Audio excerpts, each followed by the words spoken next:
Bueno, en esta ponencia pretendo hacer un breve repaso de las distintas informaciones que aparecieron en algunos periódicos españoles, en concreto en sus secciones de humor y del grafismo entre los años 1931 y 45, y que tuvieran a los judíos como protagonistas. Rastreamos las páginas de los periódicos con el objetivo de localizar las piezas en las que los judíos fueran motivo de burla, pues a través de chistes, historietas, dibujos o alguna otra pieza gráfica que no fotográfica, con el objetivo de encontrar los patrones a través de los cuales, bueno, probablemente se intentaba trasladar un odio hacia lo judío que de manera subrepticia, a través del humor, pues pudiera tener más cabida, ¿no?, en el seno de la sociedad. Nos encontramos, eso sí, ante un tema como es el humor difícilmente objetivable, aunque creo que sí que se pueden señalar algunos aspectos teóricos. Alejandro Baer, que lo ha estudiado mucho, considera que las caricaturas o viñetas y el antisemitismo comparten algunas características. Ambas operan con clichés, con generalizaciones y simplificaciones, y mientras la caricatura lo hace mediante el humor, la ironía o el doble sentido, el estereotipo, en este caso que vamos a hablar hoy, el antijudaísmo, lo hace con la parodia y la exageración.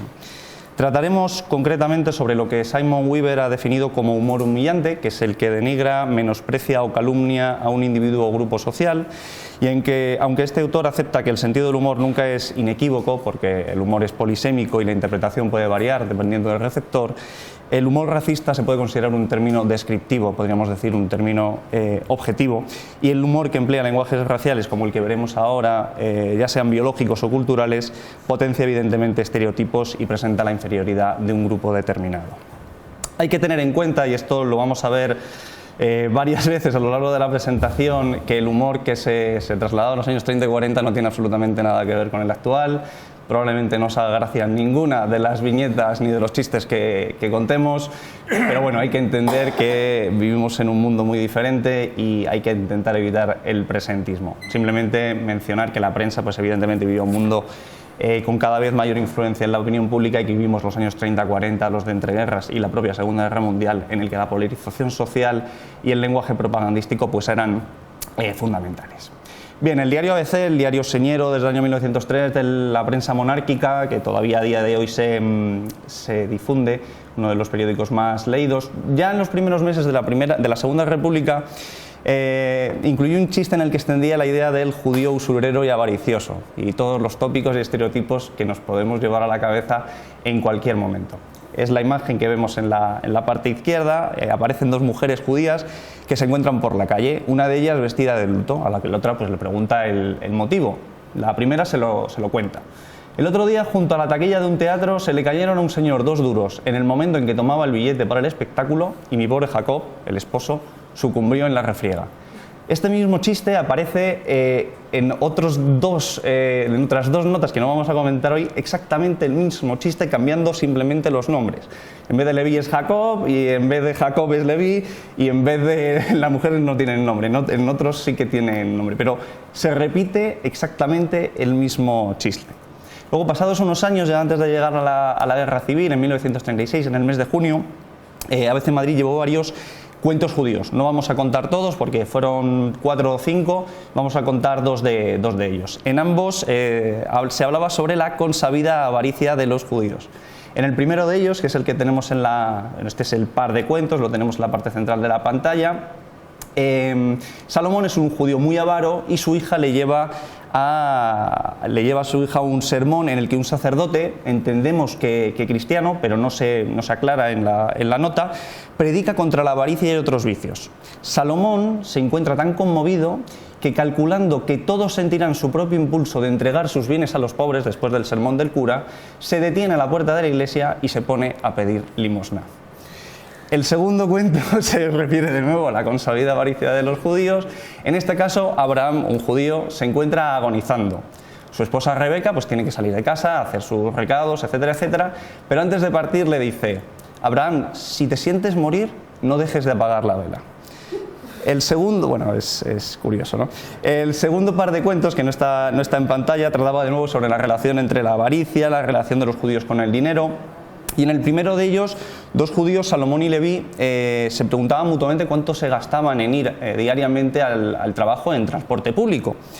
El segundo de ellos, Leví, le dice a Salomón: voy corriendo detrás del tranvía a la ida y a la vuelta, y así llego al mismo tiempo que si fuera en tranvía y me ahorro 15 céntimos cada vez. Ante esto, Salomón no deja de reírse y le responde: yo soy más ahorrativo que tú porque corro detrás del autobús que cuesta 25 céntimos. Bueno. En el segundo cuento vamos a alejarnos un poco del tema económico y demás, pero bueno, es también similar. Moisés, un viejo comerciante, habla con un trabajador que acaba de llegar a su empresa y al que le dice: yo estimo mucho a los buenos trabajadores y les premio espléndidamente. Por lo tanto, si te portas bien durante toda la semana y cumples con tu deber, el domingo te dejaré lavar los cristales de la puerta para que veas pasar a la tropa.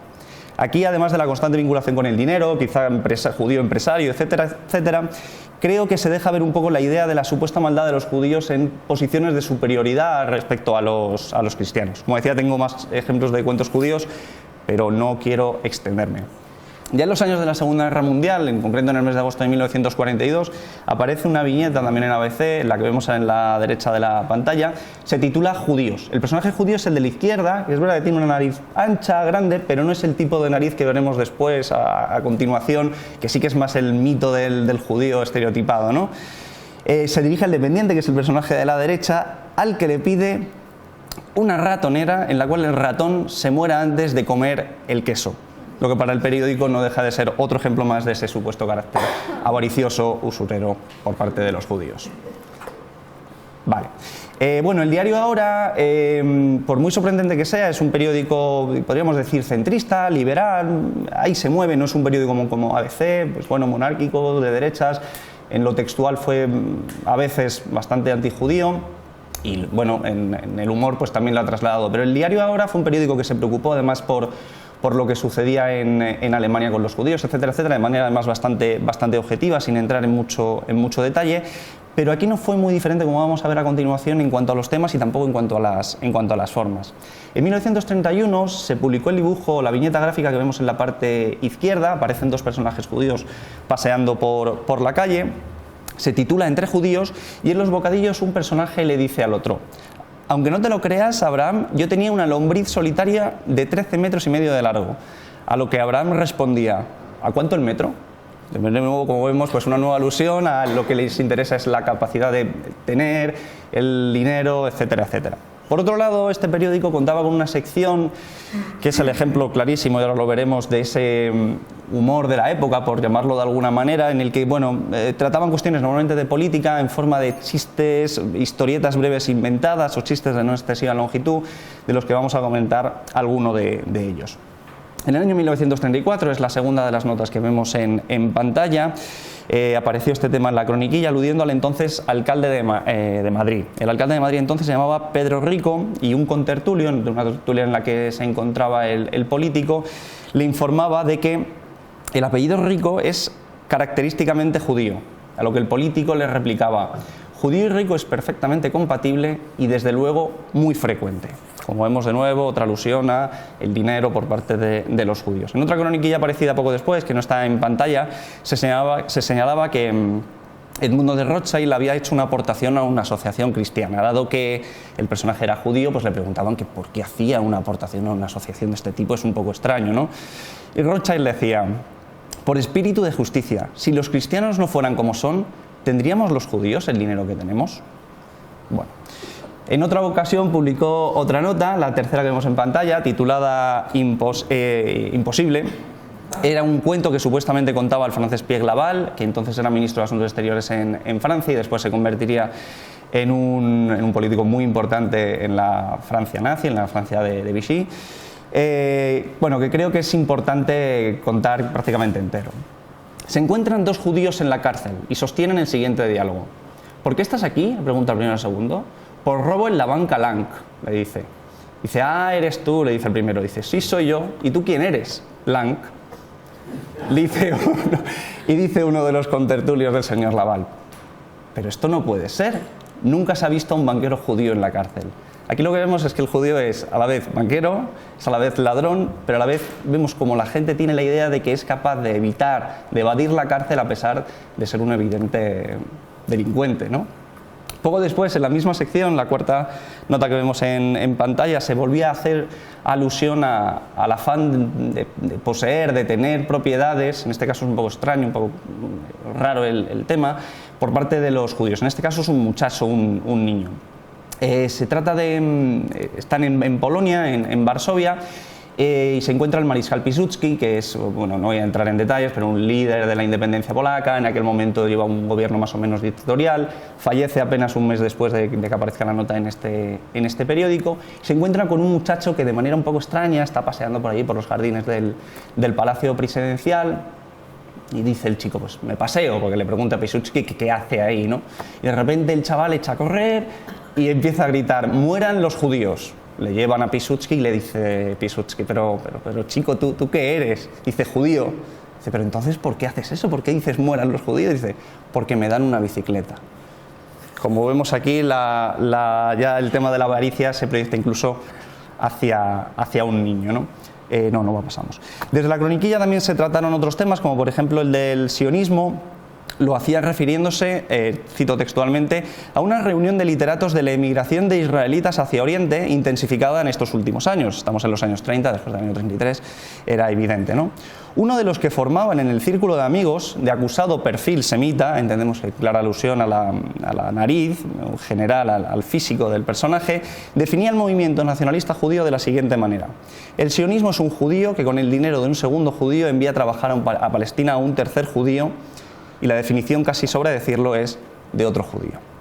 En otro texto ya sobre la Alemania nazi y la situación que se vivía, el mismo periódico trataba el caso de una actriz que un poco venía a medio ocultar su ascendencia judía. Ella pasaba por Aria, ¿no? Esta señora entró en un almacén de Berlín para adquirir un monedero y, reconocida por el dueño, le rindió el fervoroso homenaje que merece una artista de la pantalla, guapa, famosa y además, por lo menos hasta aquel momento, aria. Y para evidenciar que se trataba de una judía que en realidad se estaba disfrazando de aria, la artista ni regateó siquiera. Bueno, otro ejemplo más de lo que veían. Bueno, aunque hemos visto cómo ABC y Ahora, dos medios de comunicación que no fueron especialmente antijudíos, sí quizá algo más ABC, trataron más este tema en sus apartados de humor y de viñetas, etcétera, etcétera. El Siglo Futuro fue un periódico furibundamente antijudío en lo textual, muy marcado, también muy antimasónico, con textos que no venían a cuento, trataba el tema judío y lo hacía de manera bastante reiterada. Y también incluyó este tipo de notas y de contenidos en sus ediciones. Por ejemplo, en el mes de febrero de 1934 se publicó esta viñeta que vemos en la parte izquierda, en la que se ve lo que parece una madre un poco extraña, vestida con un mandil, vemos la escuadra y el compás, típico de la masonería, una nariz larga, pero tampoco como la que ya vamos viendo ahí en la figura central, que es lo que más nos podíamos imaginar como un judío estereotipado.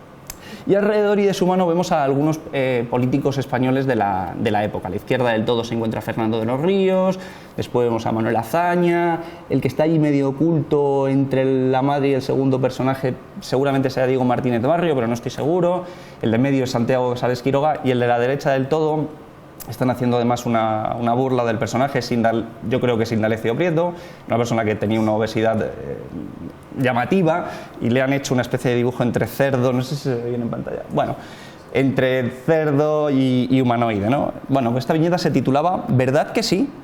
Y en el pie de imagen se contestaba, no se puede negar que son todos hijos de su madre. Bueno, aparte de llamarlos hijos de tal, de una manera más o menos velada, viene a decir que los políticos de la izquierda del momento pues son hijos del judaísmo y de la masonería. En el año 1935 se volvió a vincular la situación política en España con el judaísmo en la viñeta que vemos en la parte central. Se titulaba La garra judía, y aparecía un personaje siniestro, así aquí sí que vemos al judío prototipo, el que podemos ver en cualquier publicación de la Alemania nazi, en The Stürmer o lo que sea. Con la nariz ganchuda, el personaje está evidentemente encorvado, los dedos todavía no son especialmente largos, después veremos otros ejemplos en los que sí, y estaba preparando una bomba que estaba haciendo para volar España. La fórmula explosiva de la bomba se ve al fondo y se habla de hazañismo, bueno, la hazaña, comunismo, socialismo, separatismo, masonería, PNR, que es Partido Nacional Republicano, Barrio de Diego Martínez Barrio, y al final no se lee apenas, pero aparece prensa. Como vemos, todo ello bajo la prensa, que ellos mismos son prensa, o sea, es un poco absurdo, ¿no? Pero bueno, cada uno tiene sus costumbres y hay que respetarlas. Bueno, desde el periódico tradicionalista también se incluyó un cuento dedicado al público infantil, que vemos, bueno, la viñeta que nos interesa es la que está en la parte derecha de la pantalla. Trataba sobre las aventuras de Benjamín y Benjamón, que en un viaje a Jambó, una ciudad de Arabia, se encontraron a un personaje judío al que definen de esta manera. El cuento está escrito en verso. Y a un repugnante judío que tiene cara de tío, no sé exactamente qué es tener cara de tío, le hace la proposición el banquero Benjamón. Como vemos, el personaje que es judío es el personaje de la izquierda, sería este, al que le están dando. No parece nada extraño, es un personaje prácticamente igual que el otro personaje con el que se está hablando, no vemos nada extraño, nariz aguileña, ni encorvamiento de la espalda, nada por el estilo. Los tópicos volvían en las últimas estrofas del cuento. El judío alborozado recibe lo estipulado, pero al ver tanto dinero en las arcas del cajero, se despierta su codicia y con ella la malicia de si el tesoro mostrado será o no será robado. Bueno, pasamos al diario El Alcázar, que siempre se ha entendido como un diario seguidor, por así decirlo, del siglo futuro. La guerra civil desaparece, cogen a parte de la plantilla, mantienen la estética, mantienen la ideología, aunque evidentemente ya con la época del franquismo estaba todo más o menos uniformado, y siguió un poco la estela del siglo futuro, al menos en este aspecto. Una de las primeras piezas que trató sobre este aspecto es Escuela Judía, que es la que vemos en la parte izquierda. Vemos un alumno haciendo una suma y dice 6 y 4, 10, y de 10 me llevo una. A la que el maestro le reprende y le dice: ¿cómo te he de decir, Zabulón, que los de nuestra raza de 10 nos llevamos 8? El profesor, como vemos, pues vuelve a tener la nariz ganchuda, el encorvamiento de la espalda. El fez es algo que también no hemos comentado, pero se viene repitiendo y se repetirá también a partir de ahora. Si bien es cierto que los alumnos, en principio, deberían ser también judíos, tener algún tipo de diferenciación, pero son niños normales, no tienen ningún tipo de... no tienen siquiera una kipá ni nada por el estilo, no vemos ningún signo diferencial, ¿no? También vemos una especie de tablas de la ley y también lo que creo que es un alfabeto hebreo, o lo que entendían en el Alcázar por un alfabeto hebreo, en la parte derecha. En otra viñeta publicada también en el Alcázar, que es la que vemos en la parte central, se titula Los hijos de Sión. Aparecen dos judíos, de nuevo encorvados, la nariz de gancho, uno de ellos con un fez, etcétera, etcétera. Y uno de ellos le dice al otro: me temo, Leví, que los alemanes nos van a dar leña. A lo que el segundo responde: pues extraperleándola podríamos hacer un bonito negocio, Simeón. Se trata de una información publicada en plena guerra mundial, de lo que se infiere que en el Alcázar creían que Alemania, o por lo menos el bando del eje, iba a ganar el conflicto de manera más o menos sencilla, pero además lo que hace es conectar el judaísmo con el extraperlo, que es un caso de corrupción de la época de la República, que es cierto que tuvo un personaje judío, Stravinsky, muy involucrado, se supone que principal líder de este caso de corrupción, y bueno, pues mezcla ahí las dos cosas. Ya pasados los años, creo que es del año 35 el caso Stravinsky, así que pasados los años pues continúa ahí. Además, el periódico incluyó un dibujo de un judío para ilustrar una nota sobre lo que era un gueto. Lo que es el texto ni lo menciono porque es un texto bastante objetivo, neutro. La verdad es que llamaba la atención, pero sí que nos interesa el dibujo que incluyeron sobre un judío que acompañaba el texto. De nuevo vemos una nariz hiperganchuda, el personaje está completamente encorvado, por supuesto tiene una bolsa, entendemos que con dinero, agarrándola para que no se vaya, y vemos como una especie de aura, de halo del espíritu de este personaje, en el que lo único que tiene es estos mismos rasgos más extremados, ¿no? Ya por acabar con el Alcázar, pues también vemos cómo incluyó un cuento infantil. Este caso se titulaba El molino misterioso. No voy a entrar en el cuento en este caso. Se contaba la historia de Ricardito y Joaquín, dos niños que son huérfanos y se dedican a buscar aventuras por el mundo. De manera un tanto milagrosa descubren que dos judíos proyectan el asesinato de una princesita en el castillo. Muy bien, consiguen que los judíos no asesinen a la princesa, les quiere todo el mundo en la corte, se quedan allá a vivir, todos felices, todos contentos, y al final del cuento aparece este dibujo en el que se representa a los dos judíos asesinos que intentaban asesinar a la princesa. De nuevo, es el mismo estereotipo que llevamos viendo todos los dibujos. Los personajes aquí ya el encorvamiento es total, es absoluto, no parece que no caben en el espacio, la nariz tremenda, los dedos, una especie como de monstruo. De nuevo el fez, que yo tampoco lo asocio demasiado al mundo judío, pero en los dibujos es reiterativo lo que lo utilizan.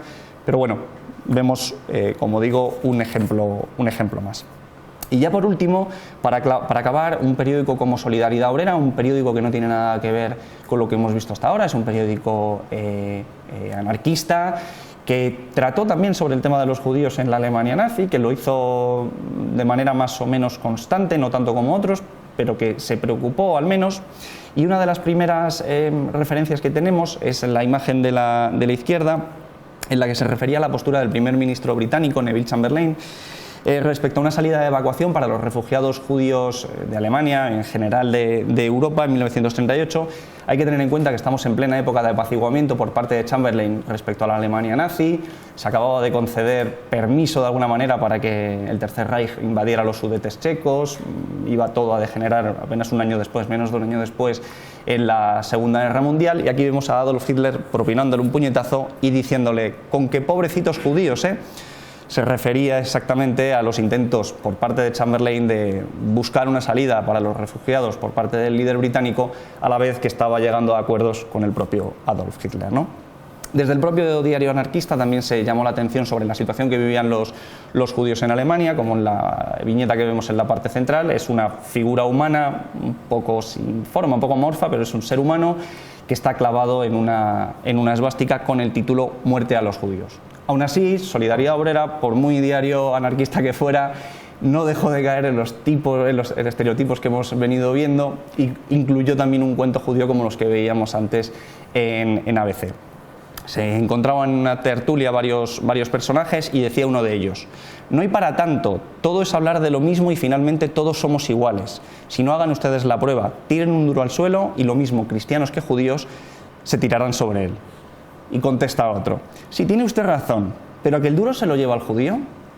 Bueno, como vemos, de nuevo, otra vez, el tema es el tema del dinero.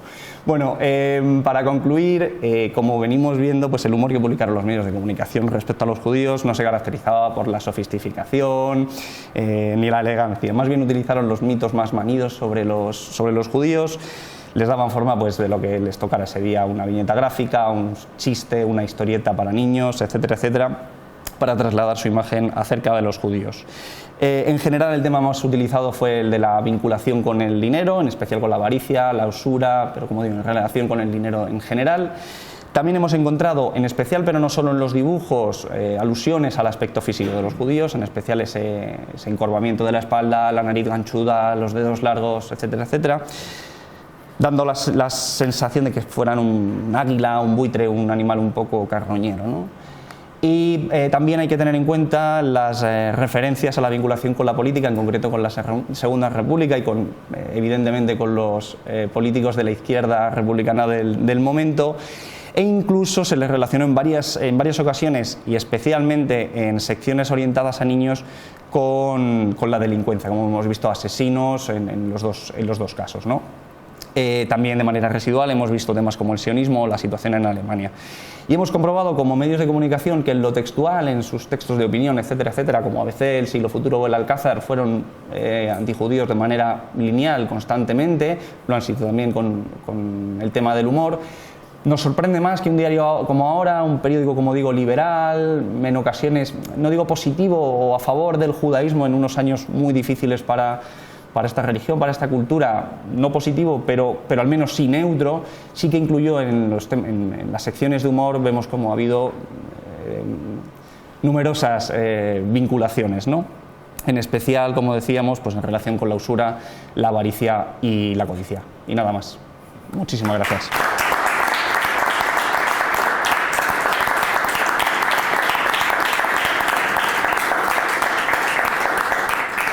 Muchas gracias, Paris, por tan estupenda presentación que me ha encantado. Son dos preguntas por ignorancia completa. ¿Has podido, en el caso de los caricaturistas, identificar algunos que sean los mismos y si se puede con nombres y apellidos? Porque a veces normalmente firman, otra cosa es que en la firma se vea quiénes son. Haz las dos y luego Vale, respondo. y no, que se me ha olvidado la segunda. Vete contestando mientras me acuerdo. Vale, si os habéis fijado, el caso del Siglo Futuro y el Alcázar son exactamente los mismos dibujos. O sea, estos dos de la parte izquierda y central, y el central al menos de esta, yo creo que sí que son el mismo. Creo que ninguno está firmado, literalmente. No sé si no me he fijado tampoco en el dibujo, que en alguno de las esquinas tuviera una firma, pero sí me suena mucho a un dibujante de la época que era S.M., que tenía mucho nombre en los medios de derechas, no con esto, pero sí que en general, meterse. Indalecio Prieto, pues un cerdo. Pues hacía un dibujo de un cerdo y era Indalecio Prieto.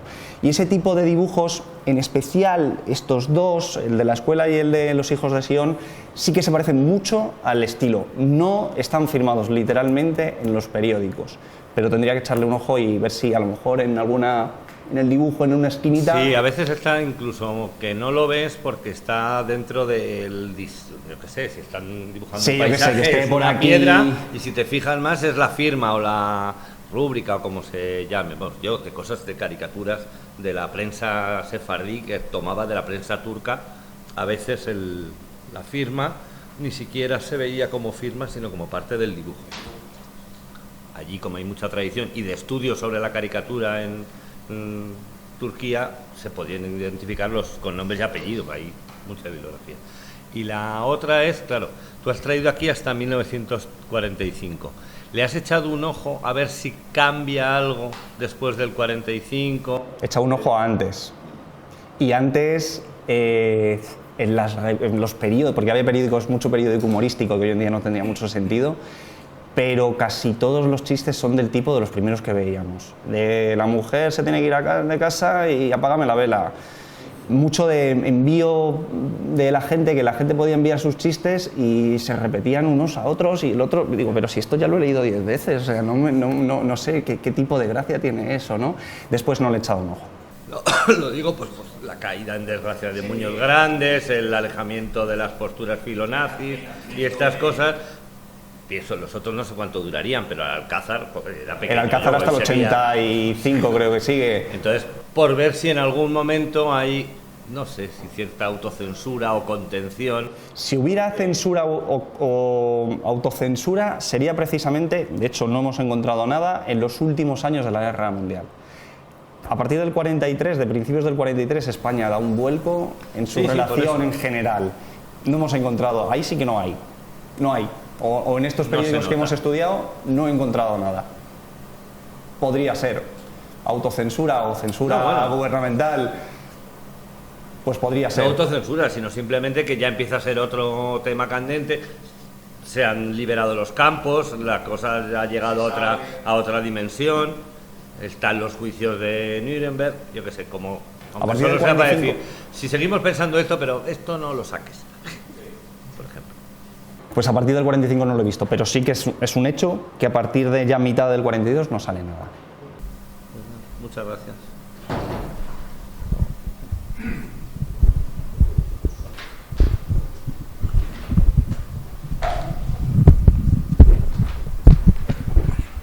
Muchas gracias, Paris.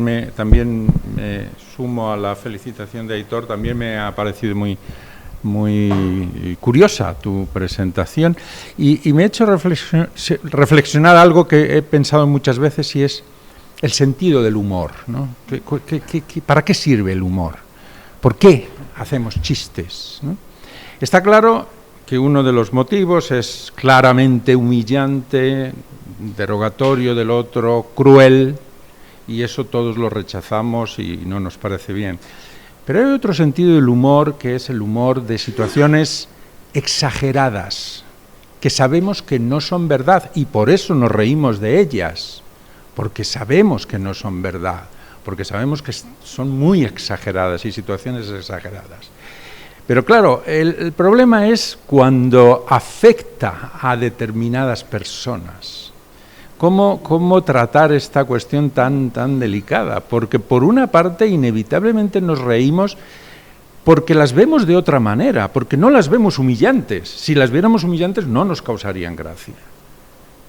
Hay chistes sobre judíos, sobre homosexuales, sobre mujeres, que nos hacen gracia, pero porque no las vemos así, ¿no? Entonces, digamos que el humor, por una parte, tiene ese aspecto de diversión, pero no seria, o sea, valga la redundancia.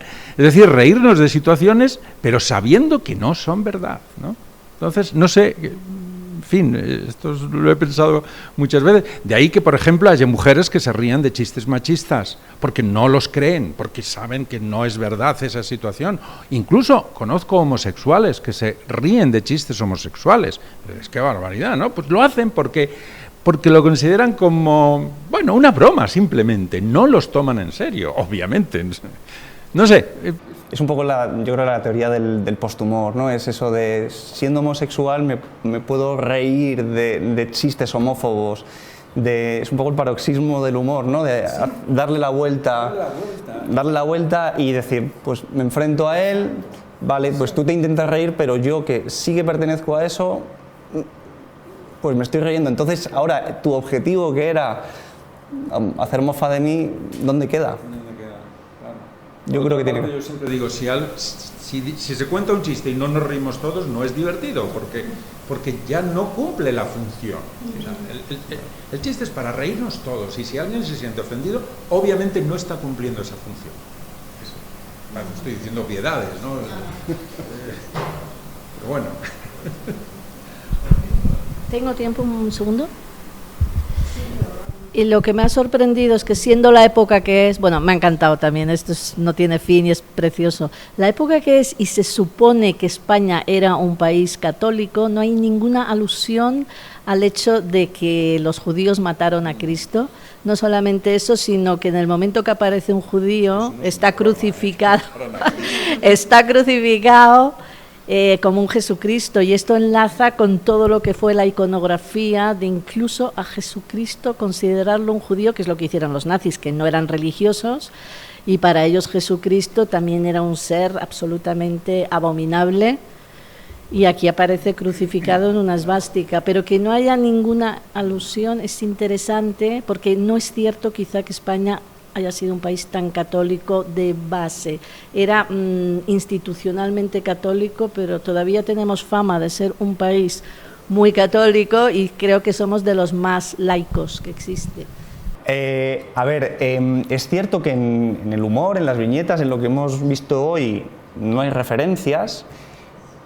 En lo textual sí que hay alguna al deicidio, en especial en el siglo futuro. O sea, bueno, no voy a entrar, pero tienen textos sobre el Talmud, libros del Talmud que se inventan, el deicidio, por supuesto, cada lunes y cada martes era un tema importante para la nación, según este periódico, y los judíos que estaban aquí metidos en nuestro gobierno y están intentando, pero en lo humorístico, pues no hay.